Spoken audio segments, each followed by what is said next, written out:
जनतेच्या समस्येच्या the Buddhist society of India Khed तालुक्याच्या वतीने आयोजित कार्यकर्ता प्रशिक्षण शिबिर उत्साहात संपन्न. रत्नागिरी जिल्ह्यातील खेड तालुक्यातील भारतीय बौद्ध महासभा तथा बुद्धिस्ट सोसायटी ऑफ इंडिया जिल्हा शाखा रत्नागिरी अंतर्गत तालुका शाखा खेड च्या वतीने शनिवार दिनांक 20 डिसेंबर 2025 रोजी खेड कार्यालयात एक दिवसीय कार्यकर्ता प्रशिक्षण शिबिर संपन्न झाले. कार्यकर्ता प्रशिक्षण शिबिराला अनिल मनोहर, केंद्रीय शिक्षक सचिव, केंद्रीय प्रशिक्षण विभाग मुंबई यांनी व लक्ष्मण मोरे, केंद्रीय शिक्षक, राज्य शाखा ऑडिटर, मुंबई मार्गदर्शन केले. प्रमुख उपस्थिती अनंत सावंत, जिल्हाध्यक्ष रत्नागिरी, NB कदम, जिल्हा महासचिव रत्नागिरी, प्रदीप जाधव, जिल्हा कोषाध्यक्ष रत्नागिरी, विजय जाधव, जिल्हा उपाध्यक्ष संस्कार विभाग, कल्पेश सकपाळ, जिल्हा सचिव संस्कार विभाग, विजय कांबळे, जिल्हा कार्यालयीन सचिव, DN मोरे, जिल्हा संघटक रत्नागिरी, KT गायकवाड, जिल्हा संघटक रत्नागिरी, AK मोरे, खेड तालुका अध्यक्ष, रमण तांबे, तालुका महासचिव खेड, प्रकाश कांबळे, तालुका कोषाध्यक्ष खेड, देवदत्त हळदे, तालुका उपाध्यक्ष संस्कार विभाग खेड, महादेव लोखंडे, तालुका उपाध्यक्ष व पर्यटन विभाग खेड, DN जाधव, हिशोब तपासनीस खेड. तालुका शाखा खेड अंतर्गत सर्व ग्राम शाखांचे उपाधिकारी व सदस्य उपस्थित होते.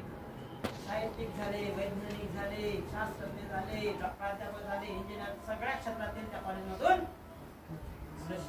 प्राप्त केलं. पण बाबासाहेब आंबेडकरांचं महापरिनिर्वाण झाल्यानंतर आजपर्यंत सुद्धा एखादं असं शाळा महाविद्यालय निर्माण झालं का?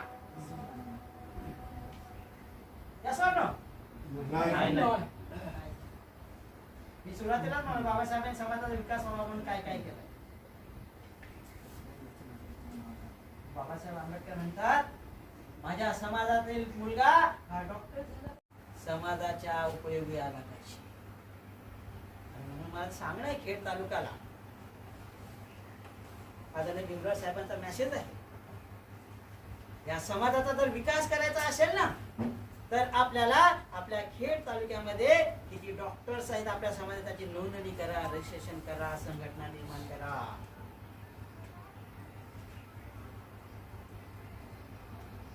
शाळा महाविद्यालयावरती मी बोलत होतो, शास्त्रीय विषय आरोग्याच्या माध्यमातून मोफत उपचार करतील.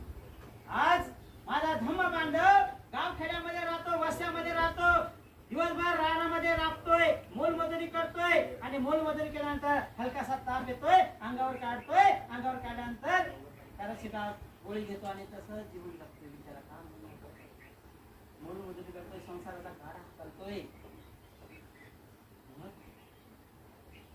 बघता बघता ताप वाढत जातो, निमोनिया होतो, पैशाचा, माईचा, आईचा, काकाचा, काकूचा मोफत इलाज केल्यानंतर त्या आजारातून मुक्त झाले. म्हणून माझ्या समाजामध्ये डॉक्टर निर्माण व्हावे. परंतु मित्रांनो, मायबापांनो, आजचे आई वडील मारले गेलेले आहेत. त्या मुलांना शिकण्याचे जिद्द असतं, पण पैसा नाही, शिकण्यासाठी पैसा नाही. आणि पैसा नसल्यामुळे काय झालं, शिक्षण घेऊ शकत नाही. अधिवेशन होतं आणि या अधिवेशन नागपूर या ठिकाणी झालेलं, अंबाझरी मैदान नागपूर या ठिकाणी संसद दुसरं अधिवेशन झालं. आणि या अधिवेशनामध्ये ज्या अध्यक्ष होत्या आदरणीय ताईसाहेब होत्या, मीराताईजी आंबेडकर आहेत. आणि या अधिवेशनामध्ये प्रामुख्याने अनेक ठराव आहेत, पण मुख्य ठराव वेळेच्या माध्यमातून मी आपल्या समोर मांडतोय. या अधिवेशनामध्ये भारतीय बौद्ध महासभेचं कामकाज हे अधिक गतिमान झालेलं आहे. आणि म्हणून दुसरी आणि तिसरी या अधिवेशनामध्ये धर्मसंस्था भैयासाहेब आंबेडकरांबरोबर काम करणारे कार्यकर्ते, आदरणीय ताईसाहेबांबरोबर काम करणारे कार्यकर्ते हे काही गांधीजीची चळवळ चालवणारे होते. म्हणजे काय, संस्था म्हणजे तो शीलवान आणि सद्गुणी असावा. याचाच अर्थ संस्थेचा जो पदाधिकारी आहे त्याच्याकडे कोणताही दुर्गुण असता कामा नये. त्याला या संस्थेच्या पदावर काम करायचं आहे का? संस्था म्हणजे तो शीलवान आणि सद्गुणी असावा. याचाच अर्थ संस्थेचा जो पदाधिकारी आहे त्याच्याकडे कोणताही दुर्गुण असता कामा नये. ज्याला या संस्थेच्या पदावर काम करायचं आहे, संस्थेच्या पदावरती काम. दी बुद्धिस्ट सोसायटी ऑफ इंडिया अर्थात भारतीय बौद्ध महासभा डॉक्टर बाबासाहेब आंबेडकरांनी 1954-55 मध्ये या संस्थेचं रजिस्ट्रेशन केलं आणि ही संस्था एक धार्मिक संस्था म्हणून संपूर्ण देशामध्ये नावरूपाला आलेली आहे. या संस्थेच्या माध्यमातून प्रत्येक माणसापर्यंत भगवान बुद्धाची शिकवण पोचवणं हा मूलभूत हेतू डॉक्टर बाबासाहेब आंबेडकरांनी ठेवला आणि त्याला अनुसरून या संपूर्ण देशात या भारतीय बौद्ध महासभेचं काम अगदी धार्मिक जोमाने चालू आहे.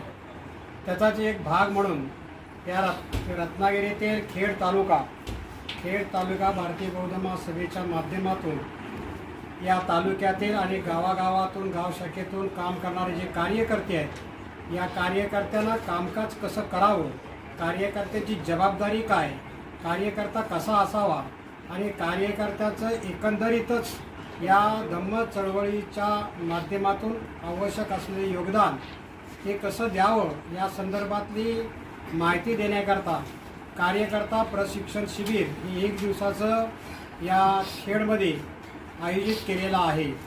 आणि या शिबिराच्या माध्यमातून इथे वेगवेगळे विषय या कार्यकर्त्यांच्या समोर या ठिकाणी सादर करण्यात आलेले आहेत. त्यामध्ये पहिला विषय आहे तो म्हणजे भारतीय बौद्ध महासभा हिची ध्येय आणि उद्दिष्ट जी बाबासाहेबांनी त्या काळामध्ये 56 मध्ये पारित केली आणि कामकाजाची रूपरेषा ठरवली. त्या 10 ध्येय आणि उद्दिष्ट संस्थेची आहेत. ती ध्येय उद्दिष्ट नेमकी काय आणि त्या ध्येय उद्दिष्टाला अनुसरून कामकाज कसं करावं आणि धम्म चळवळ गतिमान कशी करावी या संदर्भात या शिबिरामध्ये कार्यकर्त्यांना प्रामुख्याने मार्गदर्शन करण्यात आलं. त्यानंतर दुसरा जो विषय आहे या संस्थेचं जे कामकाज करत असताना लेखाजोखा व्यवहार कसा करावा आणि आर्थिक व्यवहार हा पारदर्शक व्हावा आणि जेणेकरून आपला आर्थिक व्यवहार जो आहे तो CA ऑडिट करून संस्थेकडे ऑडिट दाखल करावं या दृष्टीने या ठिकाणी हा आर्थिक अहवालसुद्धा कसा लिहायचा आणि रेकॉर्ड कसं करायचं याबद्दलची प्रामुख्याने माहिती देण्याकरता मुंबईमधून केंद्रीय पदाधिकारी आदरणीय मनोहर साहेब आणि मोरे साहेब हे या ठिकाणी उपस्थित राहिलेले आहेत. आणि त्याच्याबरोबरच या जिल्ह्यातील अनेक पदाधिकारी या ठिकाणी उपस्थित आहेत, तालुक्याचे पदाधिकारी आहेत आणि गावागावातून कामकाज करणारे सर्व पदाधिकारी या ठिकाणी प्रामुख्याने हे शिबिर ऐकण्यासाठी किंवा हे शिबिर समजून घेण्याकरता या ठिकाणी उपस्थित राहिलेले आहेत. निश्चितच हे शिबिर केल्यानंतर प्रत्येक कार्यकर्त्याला कामकाजाची दिशा ही मिळणार आहे आणि त्या पद्धतीने कार्यकर्ता हा योग्य पद्धतीने कामकाज करून हे धार्मिक संस्थेचं जे धम्म चळवळ हे गतिमान करण्याचं काम निश्चितपणे करण्यासाठी सिद्ध होतील आणि तशा पद्धतीची तयारी या शिबिराच्या माध्यमातून आम्ही या पदाधिकाऱ्यांकडून करून घेणार आहोत. आणि म्हणून कोणत्याही संस्थेचं कामकाज करत असताना मग राजकीय चळवळ असू द्या, सामाजिक चळवळ किंवा राजकीय चळवळ असू द्या, कोणत्याही चळवळीचं कामकाज करत असताना या कार्यकर्त्याची जबाबदारी काय ही जर का त्या माणसाला कळाली नाही तर त्याचं काम हे दिशाहीन होईल.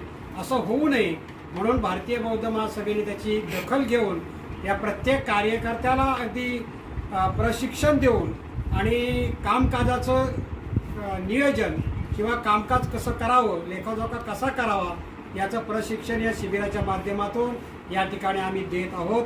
आणि तशा पद्धतीने आम्ही या भारतीय बौद्ध महासभेचे कार्यकर्ते संपूर्ण देशामध्ये काम करणारे जे कार्यकर्ते संस्थेचे आहेत ते सगळे कार्यकर्ते हे प्रशिक्षित झालेले कार्यकर्ते आहेत आणि म्हणून त्यांना चांगलं काय, वाईट काय, योग्य काय, अयोग्य काय, चुकीचं काय, बरोबर काय या साऱ्या गोष्टी कळतात. आणि म्हणून कार्यकर्ता आमचा जेणेकरून कोणत्या चुका करणार नाही, त्याच्या आचारा विचारामध्ये, वागण्यामध्ये, वर्तनामध्ये कोणत्या उणीवा राहणार नाही याची काळजी घेऊन आम्ही हे प्रशिक्षण शिबिर या ठिकाणी घेत आहोत. आणि एक आदर्श कार्यकर्ता हा नाव रूपाला आणण्यासाठी हे कार्यकर्ता प्रशिक्षण शिबिर हे संस्थेच्या पटलावरती एक महत्त्वाचं शिबिर या ठिकाणी आम्ही आयोजित केलेलं आहे. आणि आमचे जवळपास किती लोक आले, 53 लोक या शिबिरामध्ये दाखल झालेले आहेत. आणि या 53 पदाधिकारी या ठिकाणी आम्ही घडवण्याचं काम या ठिकाणी करत आहोत. निश्चित या भारतीय बौद्ध महासभेचं काम अशा पद्धतीने संपूर्ण देशभर चालू आहे आणि देशातली जवळपास 30 ते 32 राज्यापर्यंत या भारतीय बौद्ध महासभेचं धार्मिक काम हे जोमाने चालू आहे. आणि या संस्थेच्या माध्यमातून कॅलेंडर काढा आणि वेगवेगळ्या आणखीन अशा वेगवेगळ्या सुविधासुद्धा आहेत. संस्थेचं एक मुखपत्र आहे, त्याला आपण धम्मयान मासिक आहे. त्या धम्मयान मासिकच्या माध्यमातून संस्थेने वेगवेगळ्या धम्मावर प्रकाश टाकणारे प्रवचनाचे विषय या धम्मयान मासिकाच्या माध्यमातून प्रत्येक घटकापर्यंत पोहोचवण्याचं काम केलं जातं आहे. आणि त्याच्या माध्यमातून प्रत्येक माणसाला प्रवचनाचे विषय हे त्या ठिकाणी त्यांना उपलब्ध होतात आणि त्याच्या माध्यमातून प्रवचनकार सुद्धा नवीन नवीन या भारतीय बौद्ध महासभेच्या माध्यमातून तयार केले जातात. आणि आज आमच्याकडे अगदी युवकापासून त्या अगदी वृद्धापर्यंत अनेक प्रवचनकार, त्याच्यामध्ये अनेक स्त्रिया, अनेक युवती आणि अनेक युवक सुद्धा या संस्थेच्या धम्म प्रक्रियेमध्ये आपल्याला पाहायला मिळतील. अशा पद्धतीचा उपक्रम संस्थेचा आहे. त्याचबरोबर संस्थेने एक दिनदर्शिका सुद्धा काढलेली आहे, त्याला धम्मयान कॅलेंडर हे संस्थेने प्रकाशित केलेलं आहे. आणि हे धम्मयान कॅलेंडरमध्ये प्रत्येक बौद्ध व्यक्तीला आपले सणवार कोणते, उपास कोणते कसे करावे आणि बाबासाहेबांची धम्म चळवळ किंवा बाबासाहेबांचं कार्य, भगवान बुद्धाचं धम्म चळवळ किंवा प्रत्येक पौर्णिमा, अमावास्या, अष्टमीचं महत्त्व हे या धम्म कॅलेंडरमध्ये लिखित स्वरूपाचं या ठिकाणी दिलेलं आहे. आणि म्हणून प्रत्येक बौद्ध उपासक उपासिकांना हे कॅलेंडरच्या माध्यमातून सुद्धा धम्म पोचवण्याचं काम ही संस्था करते. अशा पद्धतीची ही बाबासाहेबांनी या देशासाठी एकमेव धार्मिक संस्था निर्माण केली आणि ती धार्मिक संस्था आज बाबासाहेबांच्या पश्चात सुद्धा अगदी गतिमान होते आणि बाबासाहेबांना अभिप्रेत असल्यासारखं धम्म चळवळ हे प्रत्येक माणसापर्यंत पोहोचवण्याचं काम करते आहे.